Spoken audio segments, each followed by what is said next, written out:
Hello, hello, j'espère que vous allez bien. Je suis Aminata Sissé-Nuno, business coach certifié, partenaire d'équation féminine et je suis votre hôte sur ces capsules. Aujourd'hui, on va parler d'une femme incroyablement inspirante, une icône mondiale qui a réussi à se faire un nom dans bien plus que la musique. Je parle de Rihanna. On la connaît pour ses chansons qui cartonnent, mais depuis quelques années, elle a aussi marqué le monde de l'entrepreneuriat avec sa marque Fenty. Dans cette capsule, on va explorer son parcours, comment elle a transformé une idée en un empire et surtout les leçons que tout entrepreneur peut tirer de son aventure. Rihanna, de son vrai nom Robin Rihanna Fenty, est née à la Barbade. Elle s'est fait connaître à l'âge de 17 ans avec son premier single On the Replay. Qui s'en souvient?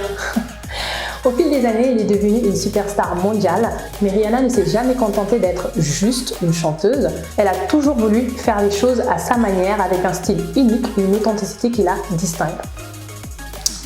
Elle a rapidement compris que sa célébrité pouvait être un levier pour réaliser des projets ambitieux en dehors de la musique, et c'est comme ça qu'elle a vraiment décidé de s'attaquer au monde des affaires. Donc, en 2017, Rihanna lance Fenty Beauty en partenariat avec le géant des cosmétiques LVMH.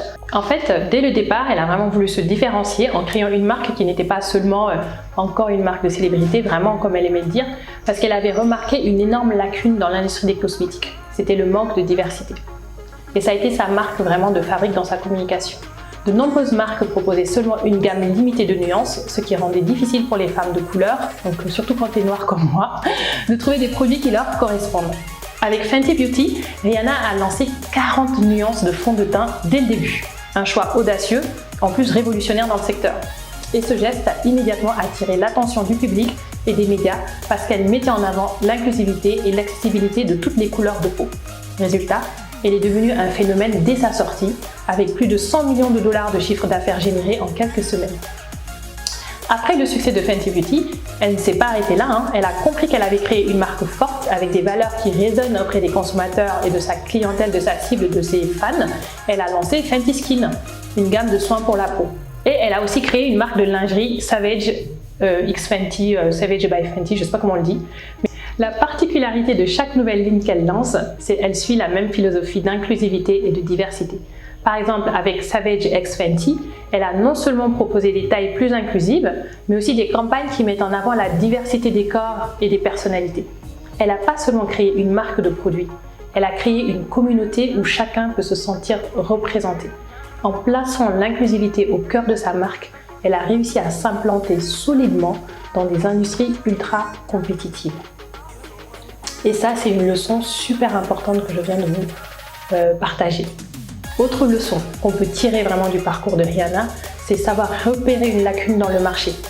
Elle a observé un manque dans le secteur des cosmétiques parce que peu de marques proposaient une gamme de nuances qui représentait la diversité des couleurs de peau. Et en répondant à ce besoin, elle a su attirer une large audience, fidéliser sa clientèle qui était souvent négligée par d'autres marques. C'est une qualité essentielle pour un entrepreneur, ça, de pouvoir détecter les manques sur le marché et de se positionner comme une solution. Ensuite, elle a vraiment pu construire une marque autour de valeurs fortes. L'inclusivité, la diversité, l'authenticité, tout ça, c'est des valeurs centrales pour Fenty. Et c'est visible dans chaque produit, chaque campagne publicitaire. Lorsque les gens achètent Fenty, ils n'achètent pas seulement le produit, mais ils achètent des valeurs dans lesquelles ils se reconnaissent. En tant qu'entrepreneur, c'est vraiment très important d'avoir des valeurs fortes qui peuvent marquer la clientèle et constituer un véritable mouvement. Elle utilise sa plateforme aussi pour apporter un changement positif, parce qu'elle utilise son influence pour promouvoir l'inclusivité dans des secteurs où la diversité était vraiment rare. Elle a montré qu'il était possible de faire des affaires tout en ayant un impact social. Et pour tout entrepreneur, l'influence est un levier puissant. Il faut avoir un réseau, une communauté, une plateforme. Utilisez-la pour amplifier votre message et montrer en quoi votre marque est porteuse de changement. Ensuite, il faut vraiment pouvoir se diversifier. Au lieu de vous concentrer sur un seul produit, essayez de faire comme Rihanna en étendant votre marque à plusieurs catégories. Beauté, peau, lingerie. Mais en ayant toujours une cohérence dans les valeurs et dans la méthodologie pour lancer. Bref. Tout ça pour vous dire que c'est vraiment important de se diversifier et de toujours rester cohérent. Et surtout authentique en fait. Rihanna est connue pour ça, elle est authentique. Il faut aussi mettre l'expérience du client au cœur de votre stratégie. Fenty est connu pour ses produits de qualité et pour l'expérience client exceptionnelle. Bon, c'est vrai que ces produits ne sont pas donnés, mais quand même, le site de Fenty Beauty, il est conçu pour être ergonomique et il est accessible avec des descriptions précises, des vidéos explicatives.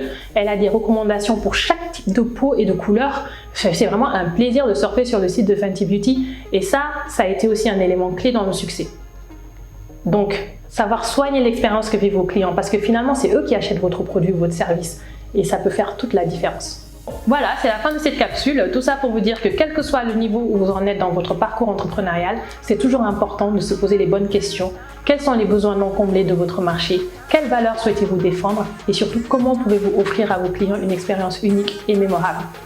Rihanna et Fenty finalement nous ont rappelé qu'il est possible de réussir en faisant les choses différemment et que l'on peut en tant qu'entrepreneur avoir un vrai impact tout en construisant un empire. Rihanna, elle chante même plus maintenant, elle est vraiment entrepreneur. D'ailleurs, ça vous montre que finalement l'argent, il n'est peut-être pas dans la chanson, mais dans l'entrepreneuriat. Voilà, c'est tout pour aujourd'hui. J'espère que vous avez apprécié cette capsule. N'hésitez pas à commenter, partager, liker et on se voit la semaine prochaine. Bye bye.